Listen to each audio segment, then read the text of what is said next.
Kalau ada dari saudara hari ini yang hidupmu sedang pahit, entah itu karena engkau sedang dibully, apakah itu saudara sedang alami pahit karena engkau sedang alami badai PHK. Akhir-akhir ini banyak di sosial media beredar badai PHK. Ataukah engkau sedang pahit karena penghasilan daripada pekerjaanmu sedang turun, atau engkau sedang pahit karena ada dokter yang sedang mendiagnosa dengan kondisi kesehatan yang kurang baik. Dan saya pelajari Bible pernah menuliskan pengalaman yang serupa. Pengalaman pahit pengalaman yang gak mereka harapkan untuk dialami. Dan Bible juga menceritakan bagaimana solusi terhadap kondisi yang pahit dalam kehidupan mereka. Di Keluaran 15 ayat 22 sampai ke 27. Ini bukan cerita tentang kisah air yang pahit saja. Tetapi dari cerita ini ada sebuah pesan yang Tuhan mau nyatakan, yaitu tentang hati yang terluka dan Tuhan yang peduli. Hari ini siapapun saudara yang mendengar suara saya, ketika hatimu terluka, ada Tuhan yang peduli dalam setiap kehidupan kita. Di Keluaran 15 ayat ke-22 di sana dikatakan, jadi Musa membawa orang Israel dari Laut Merah, lalu mereka pergi ke padang gurun Sur, dan mereka berjalan 3 hari lamanya di padang gurun dan tidak menemukan air. Gak menemukan air. Dan yang cukup menarik yaitu mereka dari Laut Merah. Apa yang terjadi di Laut Merah, ada yang tahu? Shoot. Lambaikan tangan, dikasih gope sama Bu Elisa? Enggak, bercanda. Laut Merah itu laut terbelah. Gitu kan? Belakang Firaun, depan laut, kanan kiri gak ada jalan. Kemudian Musa pukul tongkatnya di tengah-tengah pantai itu, kemudian laut terbelah. Mereka berjalan di tengah-tengah laut. Oh, ini mukjizat yang amazing. Sampai detik ini belum pernah terjadi lagi. Tetapi setelahnya, melalui mukjizat terbesar dalam kehidupan Israel, justru Israel menghadapi krisis air. Saya percaya kadang setelah alami kemenangan besar, tiba-tiba kadang ada masalah yang membuat kita bertanya, Tuhan, Engkau di mana? Ada dari saudara yang sedang mengucapkan kalimat yang serupa. Engkau di mana? Kemarin ditolong. Hari ini, Tuhan Engkau di mana? Dan Keluaran 15 ini menyatakan bahwa kasih Yahweh itu dapat mengubahkan setiap patah hati yang kita alami. Itu menjadi sebuah semangat yang baru. Maka dari itu yuk kita mau deep. Kita mau dalami apa yang sedang terjadi di sini. Ada 3M pemulihan dari pahit yang saya ingin sampaikan kepada saudara. M yang pertama yaitu marah yang menyakitkan. Marah yang menyakitkan. Keluaran 15 ayat 23 di sana dikatakan, kemudian mereka sampai marah, mereka tidak dapat minum air di Mara karena air itu pahit. Oleh karena itu tempat itu disebut Mara karena mereka semua marah-marah.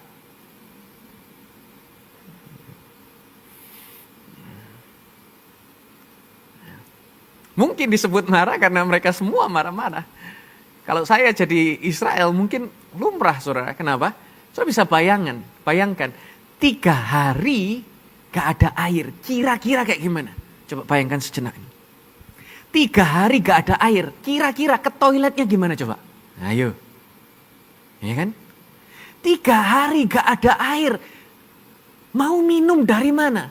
Ini bukan jalan di mall. Bukan jalan di Transmall, bukan jalan di treadmill, enggak. Jalan di padang gurun, di tengah kekeringan yang begitu dahsyat.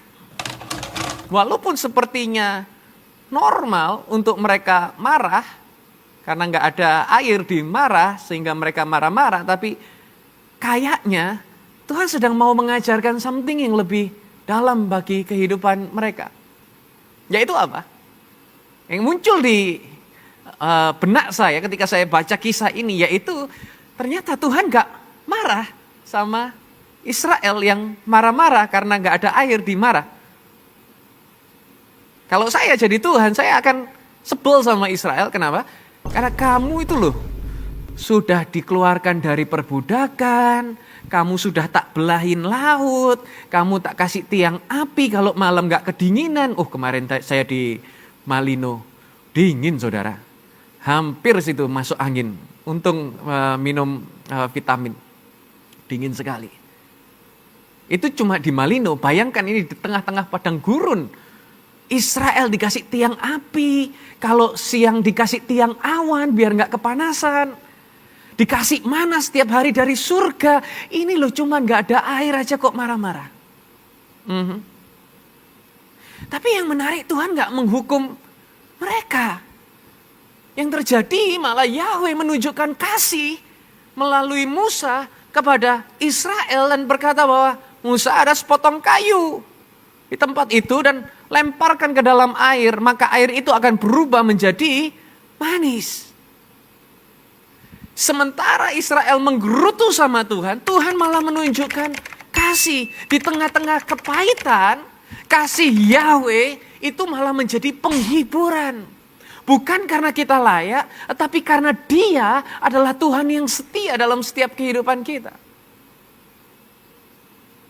Jadi apapun yang pahit terjadi dalam kehidupan saudara, ketahui bahwa kasih Yahweh itu tidak pernah berubah. Dulu, sekarang, bahkan sampai selama-lamanya. Dan bukan hanya tidak berubah, tapi kasih Yahweh itu bisa merubah apapun yang pahit di dalam kehidupanmu menjadi suatu sukacita. Karena kita mendapatkan keajaiban bersama dengan Tuhan. Percaya, katakan amin. Satu momen ada kisah di kitab Yohanes, yaitu Yesus mengubah air menjadi anggur. Konteksnya dalam masa-masa pesta pernikahan, tiba-tiba anggurnya habis. Kalau di kita, budayanya, apapun yang terjadi dalam pernikahan, yang paling penting itu apa? Makanannya. Ya kan? Gak peduli mau ada artis, mau gak ada artis, mau ada acara, acaranya yang biasa saja, pakai dekor, gak pakai dekor, yang diingat sama yang datang, itu adalah makanannya enak atau enggak. Ya Pak ya?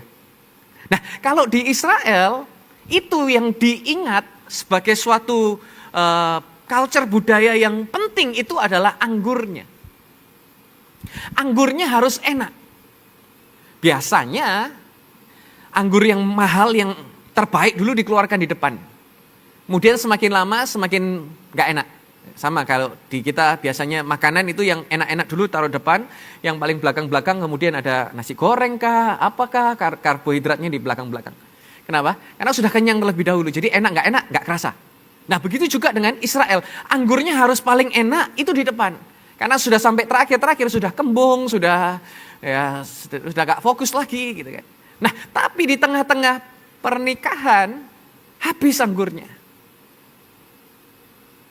Nah di sana yang terjadi, Yesus melakukan mujizat pertamanya, yaitu merubah air menjadi anggur. Bahkan ada yang berkata bahwa, loh kok bisa anggurnya sampai terakhir bahkan semakin tambah enak. Biasanya pernikahan itu anggur pada akhirnya sudah mau habis pestanya itu tambah gak enak. Ini kok tambah semakin lama tambah semakin enak. Saya temukan kadang perubahan yang lebih baik itu tidak selalu membuat kita nyaman. Kalau seandainya pesta itu anggurnya gak kehabisan, maka mereka gak menikmati air berubah menjadi anggur dan semakin lama semakin enak anggurnya. Terkadang perubahan itu gak selalu membuat kita nyaman. Contoh, saya ini suka makan B2, saudara. Sukanya itu banget. Dan ketika saya makan B2, khasiatnya perut saya jadi kayak B2. Mutlak itu, sudah gak bisa diganggu gugat. Saya suka makan B2, perut saya ikut-ikutan jadi kayak B2. Nah gimana caranya perut saya gak jadi kayak B2? Saya harus ganti menu makanannya dengan makanan yang sehat. Dada ayam, brokoli, wah itu sehat. Tapi di mulut itu kayak, ada dari saudara yang ngerasa sama? Ya, kayak B2 itu kayak bumi dan langit gitu perbedaan. Sehat banget, tapi rasanya itu kayak, apalagi makan nasi merah, waduh itu tambah nggak selera saya makan. Tapi sehat. Saya itu punya angan-angan, saudara. Boleh kan saya punya angan-angan? Saya pingin saya itu jadi sekali-sekali ya, mbok jadi pria elmen gitu loh, berhenti jadi pria prenagen. Tapi sukanya makan B2. Di situ waktu saya makan, jangan-jangan sebuah perubahan harus sepertinya alami kayak enggak baik, tapi sesungguhnya itu buat saya jadi lebih sehat. Jangan-jangan hari ini Tuhan sediakan mara untuk membuat hidup kita lebih manis. Jangan-jangan ada dari saudara yang harus alami air yang pahit yang ada di mara, untuk akhirnya kita baru bisa merasakan apa itu artinya air yang manis. Bahkan ada kalimat yang bagus berkata, God doesn't waste your pain. Your pain is often the platform for His power. Tuhan itu gak menyiapkan rasa sakit kita, karena seringkali harus ada rasa sakit untuk akhirnya kita boleh melihat bahwa kuasa Tuhan dinyatakan dalam setiap kehidupan kita. Terkadang kita harus alami apa yang gak kita suka, tetapi itu mendatangkan kebaikan seperti pujian tadi. Untuk akhirnya kita baru menyadari bahwa rencana Tuhan itu jauh lebih baik dari apa yang kita bisa bayangkan dan kita bisa pikirkan. Tapi kabar baiknya hari ini saya mau sampaikan kepada saudara, walaupun engkau sedang alami mara, Ibrani 13 ayat 5 berkata begini.